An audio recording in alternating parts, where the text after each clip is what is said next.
Hello everyone, hope everyone is safe during this pandemic. So today our topic is antiarrhythmic drugs part 2. In first session we have seen some physiology and some pathology, how arrhythmias develop. So today we will focus on drugs. So we already know the classification. In last session we covered classification. The classification is very simple. We have to block every channel, sodium, potassium, calcium. Now this classification is known as Vaughan Williams classification. Vaughan Williams classification. It is very simple. Class 1 is sodium channel blockers. Class 2 is slightly different. Beta blockers. We all know beta blockers from ANS. In class 3, potassium channel blockers. Now from the first session we have seen potassium channel blockers, they actually prolong the repolarization phase. In class 4, calcium channel blockers. Calcium channel blockers. So we will start with sodium channel blockers. Now sodium channel blockers are sub-classified into three groups. Sub-classified into three groups according to their potency on blocking sodium channel. Now class 1A has moderately blocking effect. Class 1A has moderately blocking effect. Class 1B has mild effect. Class 1B has mild effect. Class 1C is the most potent sodium channel blockers. Class 1C, this subgroup is the most potent sodium channel blockers. So class 1A, 1B, 1C. So class 1 sodium channel blockers are sub-classified into three groups. Now sodium channel blockers has two kind of effects. First on nodal tissue like SA node, and second on myocardium. On SA node we have seen from the first session, sodium channel blockers in SA node reduces automaticity or funny current or pacemaker current. So class 1 sodium channel blockers, they reduce automaticity of SA node. And second effect on myocardium, class 1 sodium channel blockers, they reduce the conduction velocity through myocardium. Sodium channel blockers, they decrease conduction velocity. Now in last session we have seen this figure. This is known as pacemaker current. Pacemaker current or funny current. In that sodium channels are involved. Now if we block these sodium channels, we will get this new line, dotted line. The slope is reduced, the slope of this is reduced, and threshold potential is increased. Threshold potential is increased.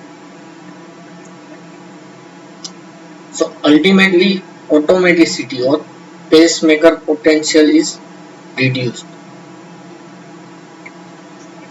So that is one effect of sodium channel blockers. Now secondly on myocardium, if we block this upstroke or this spike, this very sudden rapid spike which is almost straight, so it is very rapid, is sodium dependent. During this phase sodium channels are opened and sodium entered into cell.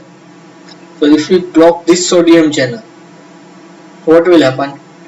This will shift towards right side. This line will shift towards, tilt towards right side. That means the conduction has slowed down. Conduction velocity is reduced. So that is the second effect. So from sodium channel blockers we get two effects. On SA node reduced automaticity and Second is on myocardium. Conduction through myocardium is reduced or slowed down. Now class 1A. Class 1A sodium channel blockers. They are moderately acting. They produce moderate block. Plus remember, class 1A drugs have additional potassium channel blocking property. Class 1A drugs have additional potassium channel blocking property. So class 1A drugs have effect on SA node, reduce automaticity, reduce conduction velocity in the myocardium, plus due to blockage of potassium channel, they will prolong repolarization. Due to potassium channel blockage, they will prolong repolarization, and that will lead to action potential duration prolongation. Action potential duration prolongation. And last time we saw that drugs which block potassium channel can lead to QT prolongation. In ECG we can see there is QT prolongation, and this QT prolongation can lead to arrhythmia known as torsades de pointis. Torsades de pointis. So class 1A drugs can cause torsades de pointis as side effect. So class 1A sodium channel blockers, they are moderately blocking drugs, plus they block the potassium channels. So there are two drugs we have to remember. One is procainamide. Procainamide. So as we have seen, it can cause QT prolongation because of potassium channel blocking property. And remember, procainamide can cause this unique side effect, lupus-like syndrome. Lupus-like syndrome, which involves joint pain, muscle pain, pericarditis, pleuritis. If you know from hypertension, there was a drug hydralazine. Hydralazine is an antihypertensive drug which can cause similar lupus-like syndrome. So first one is procainamide. Procainamide. It is given orally and intravenously. Second is quinidine. From malaria, you must have learned quinine. Quinidine is similar to quinine, anti-malaria drug. Quinidine has got anticholinergic side effects like procainamide. It also blocks potassium channel, so it can cause QT prolongation and torsades de pointis. And quinidine is obtained from cinchona tree. Quinidine is obtained from cinchona tree. It can cause synchronism, particular side effect, synchronism, which features vertigo, tinnitus. Same with quinine. Quinine and quinidine can cause synchronism, which features vertigo, tinnitus, headache. So procainamide, quinidine. Now what are the uses of class 1A drugs? So these are occasionally used drugs. These are very occasionally used drugs. By blocking sodium channels, by reducing the conduction velocity, these sodium channel blockers can reduce the re-entry. We have seen in first session, sodium channel blockers can inhibit the re-entry or circus movement.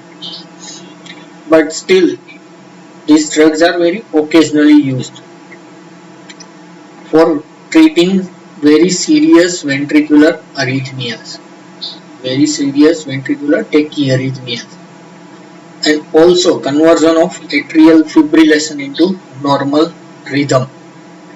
Now remember, treatment of atrial flutter and fibrillation,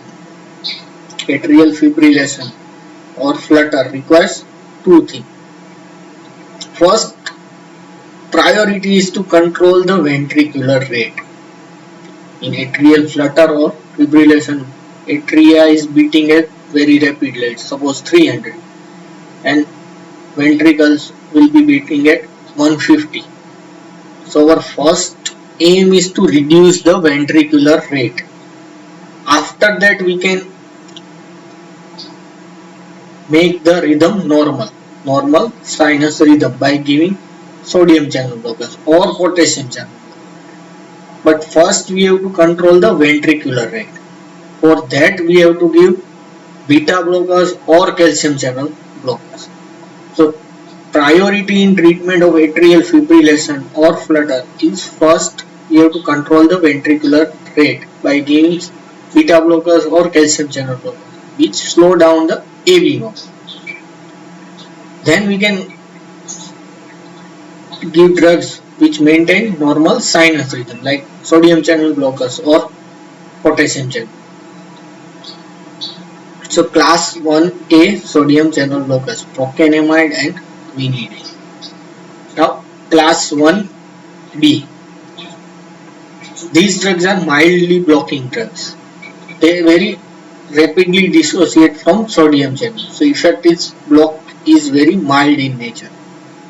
In that a very famous drug is there, lignocaine, which is also a local anesthetic.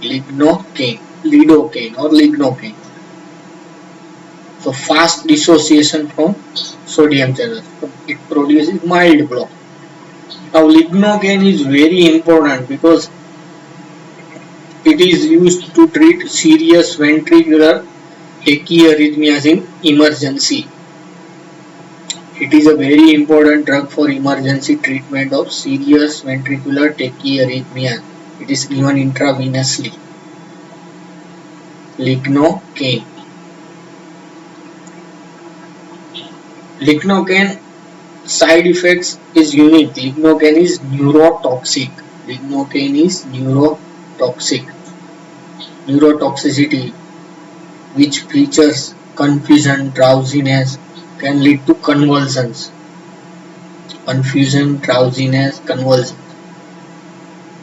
So lignocaine is very important for emergency treatment of ventricular tachyarrhythmias. It is given intravenously.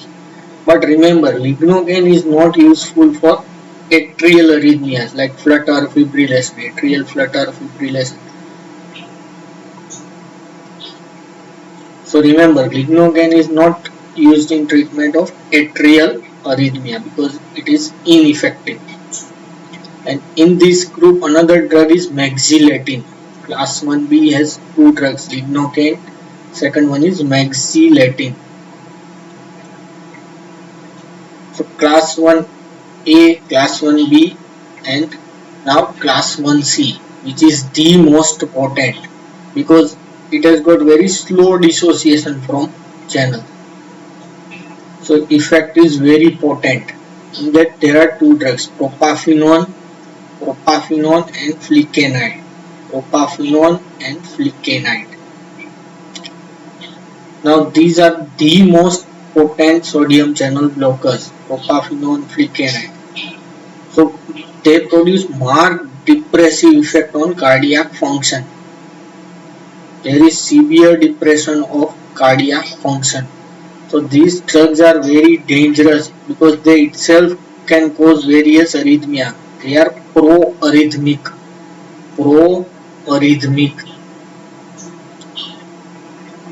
So these are very dangerous drugs. They cause marked depression of cardiac function. So they can produce arrhythmia. So they are pro-arrhythmic.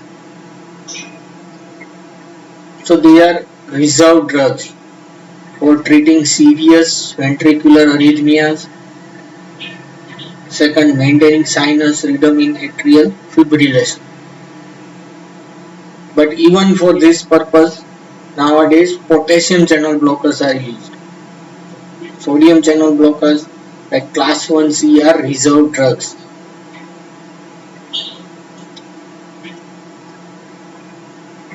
So class 1 sodium channel blockers subdivided into three parts, 1A, B, C. 1A procainamide quinidine. Remember class 1A has another action, blocking potassium channels. So class 1A drugs can cause torsades de pointes. Now class 1B lignocaine, another one was mexiletine.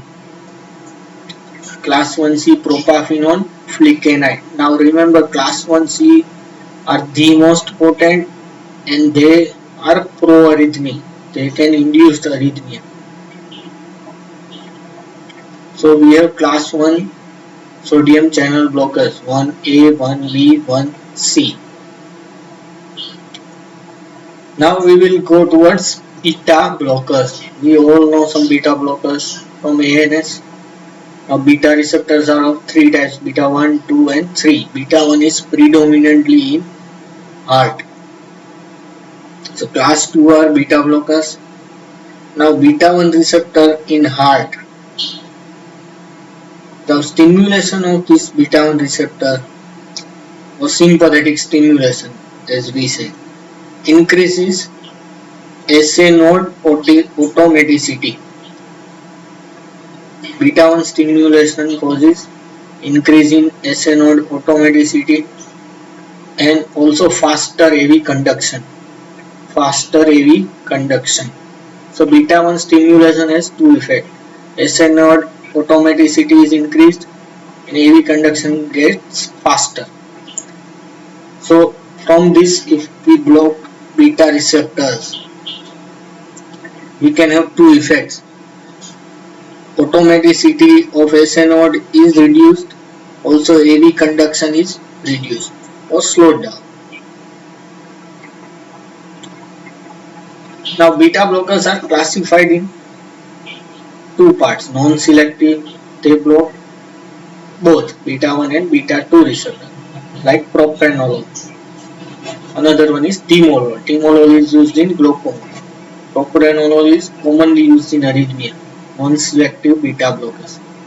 And second part is cardioselective or selective beta 1 blockers. We all know the names.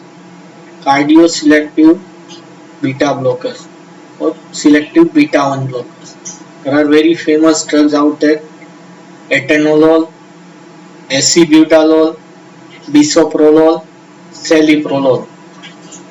Atenolol, acebutolol, bisoprolol, celiprolol.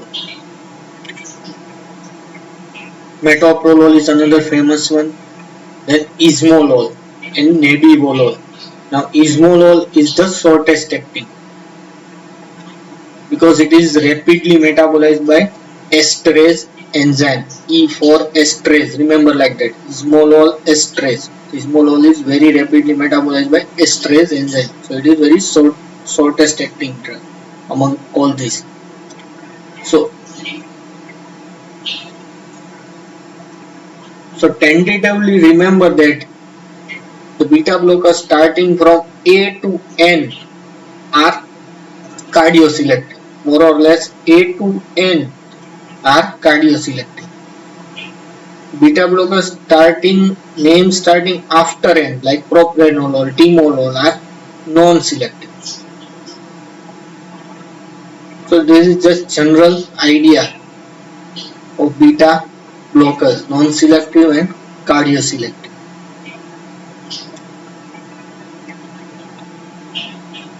Now class 2 beta blockers.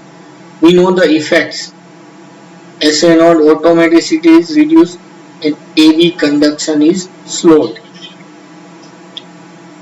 So two effects. SA node automaticity is reduced and AV conduction is slowed down. So beta blockers, they block the AV node. Beta blockers are AV nodal blockers, and that will reflect as PR interval prolongation. Last time we saw that PR interval reflects the AV conduction velocity. If AV conduction is slowed down, PR interval will get prolonged. So beta blockers will prolong the PR interval in ECG. Now what are the uses of beta blockers? Now we know that they inhibit the AV conduction. So important uses are atrial flutter and fibrillation. To control ventricular rate in atrial flutter and fibrillation, beta blockers are commonly used. Also, during acute MI, beta blockers are used to treat or prevent arrhythmia. Beta blockers are given during acute MI to treat or prevent arrhythmia. And emergency condition, ismolol is used intravenously during emergency. It is for very fast control. It is very short acting, and to produce very fast control we can give ismolol. So beta blockers have very important indication, atrial flutter and fibrillation, to control ventricular rate. For same purpose we can give calcium channel blockers, control ventricular rate in atrial fibrillation or flutter. Also, beta blockers are very important in treatment of acute MI, in that they are used to treat or prevent arrhythmia. So we have two groups, sodium channel blockers and beta blockers. Now we will have potassium channel blockers. Potassium channel blockers. Now from last session we know this figure. This whole repolarization phase, this Plateau phase we have seen, and this repolarization phase. In this Plateau phase, calcium is going in and potassium is going out. So this is our Plateau phase. And here the calcium channels will be inactivated and potassium will be going out. So there will be complete repolarization. Now what happens if we block this potassium channel during this whole phase? There will be prolongation of this period. There will be prolongation of this period. Repolarization phase will be prolonged, and this will suggest prolongation of action potential duration. Here it is like this. If we block this potassium channel, the whole action potential duration will be prolonged from this to this,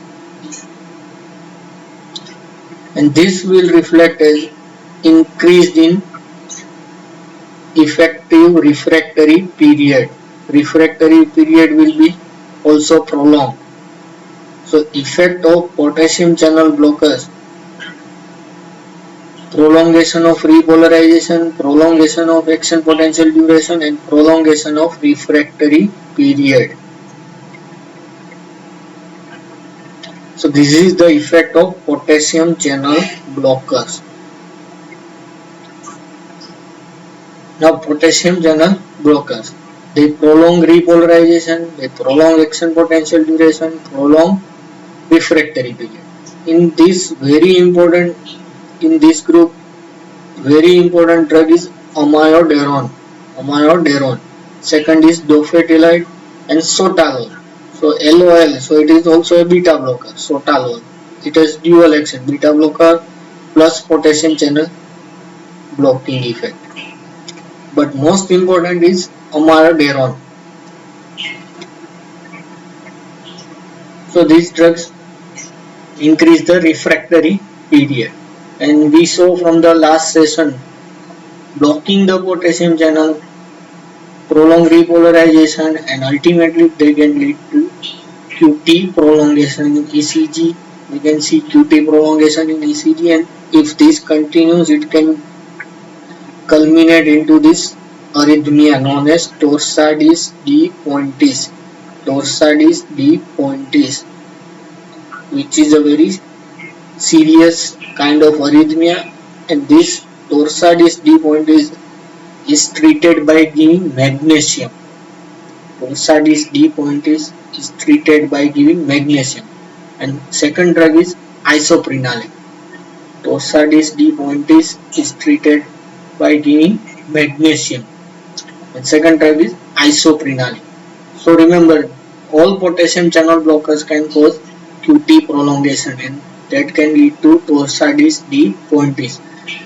And just remember, class 1A antiarrhythmic sodium channel blockers. They also can prolong QT interval and can lead to torsades de pointes. So now we will focus on amiodarone. Now amiodarone is all-rounder like Kapil Dev. Kapil Dev, legendary cricketer. He was a good bowler, good batsman. So he was doing everything and won us the World Cup. So amiodarone has all kind of effect. So it has class 3 action plus it has got all action, class 1 action, class 2 action and class 4.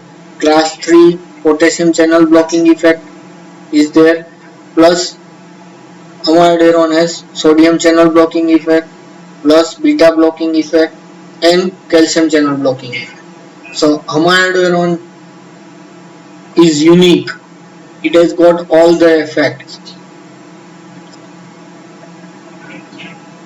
So it has got also very complicated action because of all the blocking effect, potassium channel blocking effect, sodium channel blocking effect, beta receptor blocking effect and calcium channel blocking effect.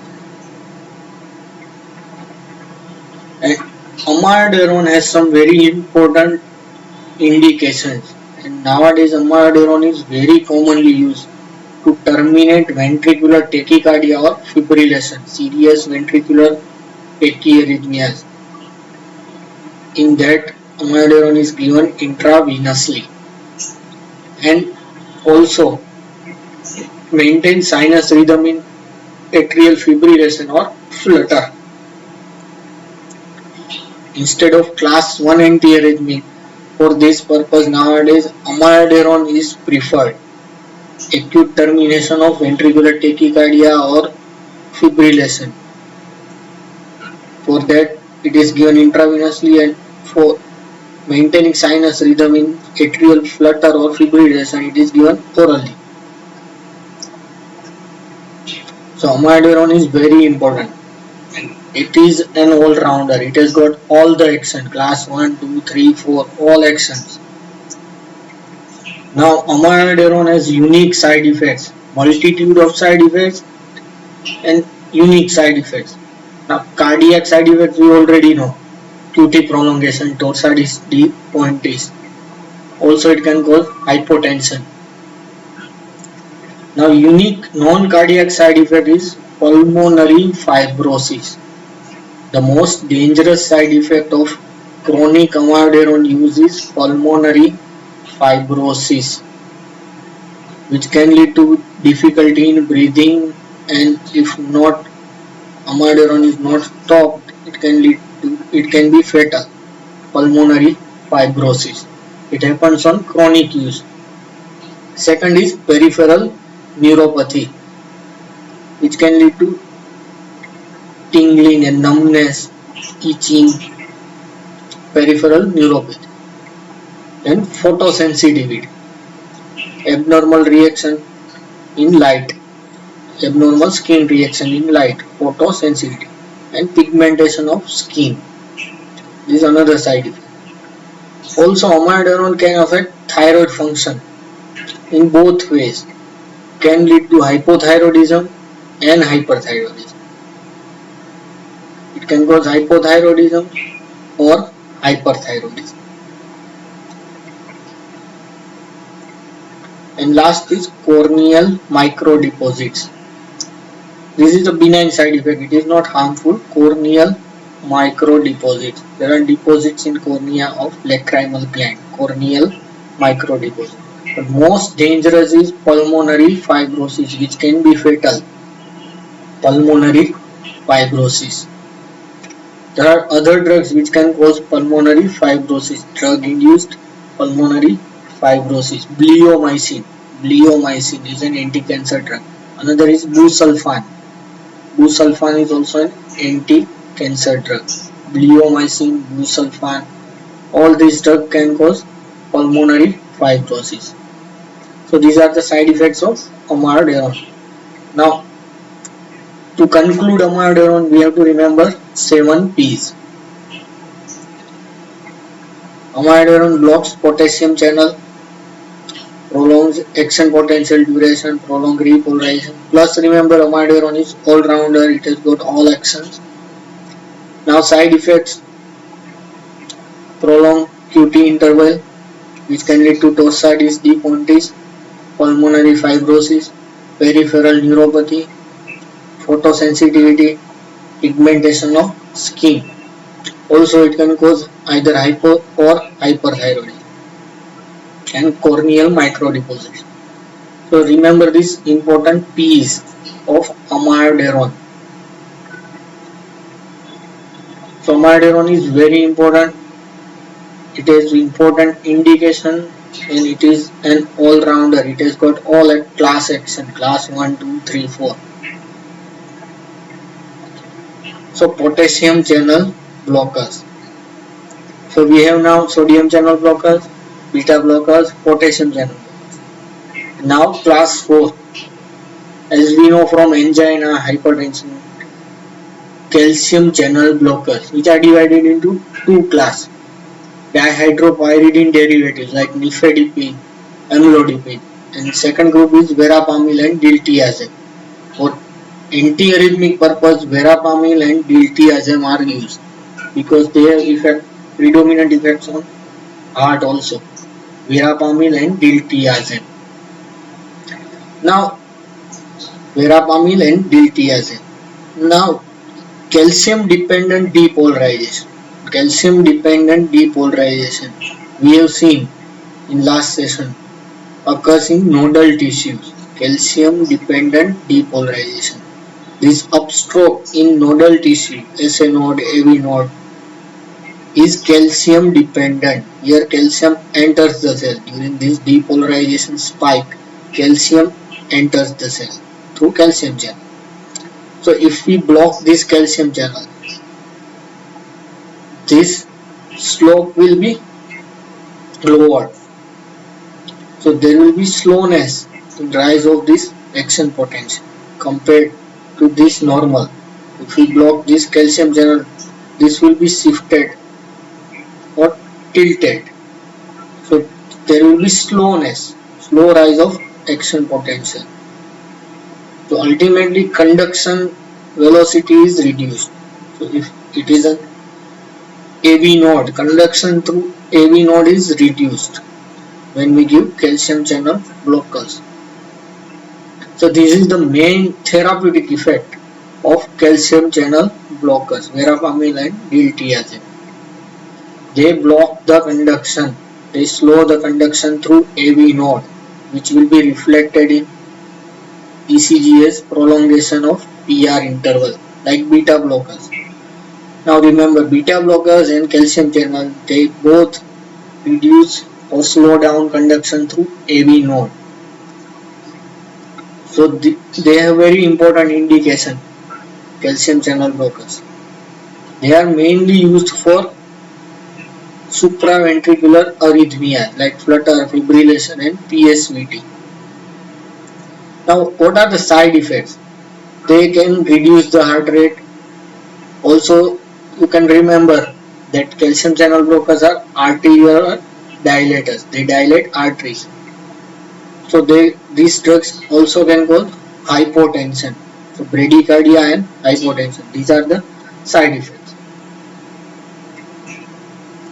So verapamil is very commonly used as an antiarrhythmic,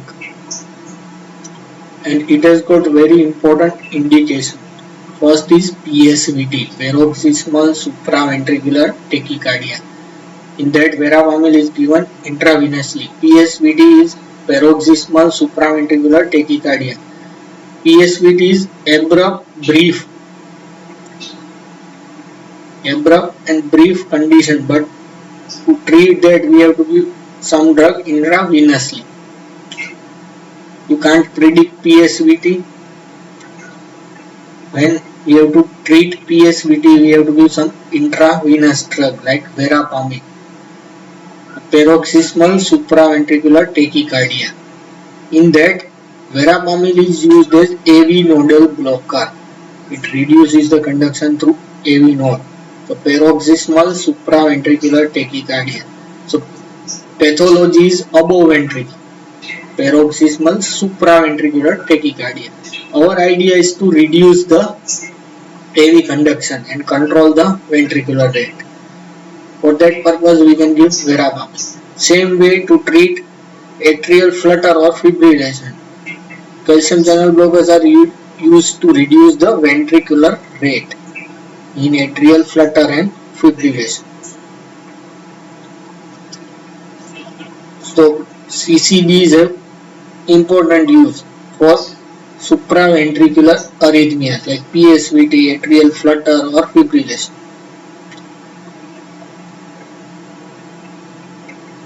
So we have now seen class 1, class 2, class 3, class 4. But these are not all the antiarrhythmic drugs. Apart from these drugs, there are other drugs. Like you must have known atropine, which is used for bradycardia. Digoxin has got some antiarrhythmic use. Another very important drug is adenosine. Now, adenosine has very important effect. It opens potassium channels. Now, remember, adenosine opens potassium channel. Now, this is our action potential in nodal tissue, SA node, AV node. Now, this is repolarization phase. From in this, potassium is going outside. Potassium is going outside during this repolarization, and this is the repolarization phase. But what happens if we open the potassium channel? This repolarization phase will go more negative. Will go towards more negative. That is, we can say, is known as hyperpolarization. If we open the potassium channel, what happens? Repolarization will go towards more negative. That is hyperpolarization. This dotted line, you can see this dotted line. This is hyperpolarization. So this hyperpolarization will cause decreasing slope of funny current or phase 4 depolarization. So it will take more time. It will take more time to generate pacemaker potential or funny current. This hyperpolarization will lead to, it will take more time. Due to this hyperpolarization, it will take more time to generate funny current. So automaticity is inhibited. SA node, AV node. Adenosine inhibits the automaticity in SA node and AV node due to opening of potassium channel. Leads to hyperpolarization. Adenosine opens potassium channel and leads to hyperpolarization. That is one effect. Another very important effect, like CCBs, they reduce calcium current in AV node. So AV conduction slows. So this is another very important effect. Adenosine blocks the AV node. Just remember, adenosine blocks the AV node. So we have beta blockers, CCBs, and now adenosine. All of them block the AV node. Beta blockers, calcium channel blockers, and adenosine. So adenosine has very important use, PSVT. In that it is used intravenously, bolus form. 6 mg is the dose. Idea is to block the AV node, or idea is to slow down the AV node. Now adenosine has very brief half-life in seconds. Adenosine has very brief half-life in seconds, like 10 seconds. Its half-life is around 10 seconds because adenosine is rapidly uptaken in RBCs and endothelial cells, and it gets deaminated. It gets deaminated very rapidly. So it has very small half-life, around 10 seconds. only. So if it produces side effects will be brief, like bronchospasm, difficulty in breathing. Adenosine when given intravenously can cause difficulty in breathing due to bronchospasm. Flushing, fall in BP, hypotension. But these are brief. These side effects will be for brief duration. Bronchospasm, flushing, hypotension due to very reduced or very minimal half-life, around 10 seconds.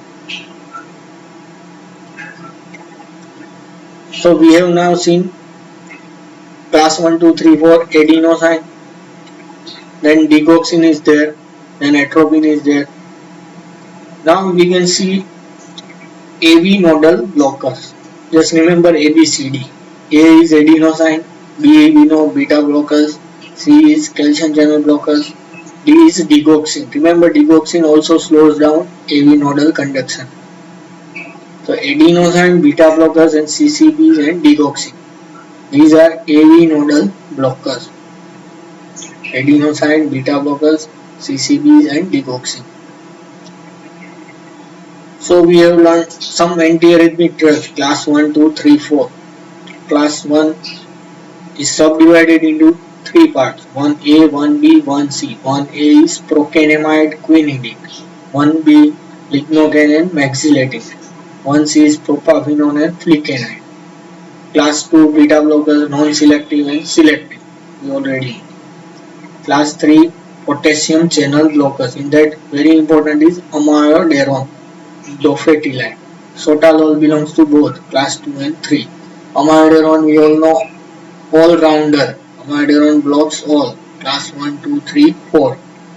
It has got all effects. Class 4 calcium channel blockers, in that particularly verapamil. Adenosine. We have seen digoxin, also atropine. So these are all antiarrhythmic drugs. So today we have seen antiarrhythmic drugs classification. In addition, adenosine. Just remember adenosine for PSVT. So this was all about antiarrhythmic drugs. Thank you.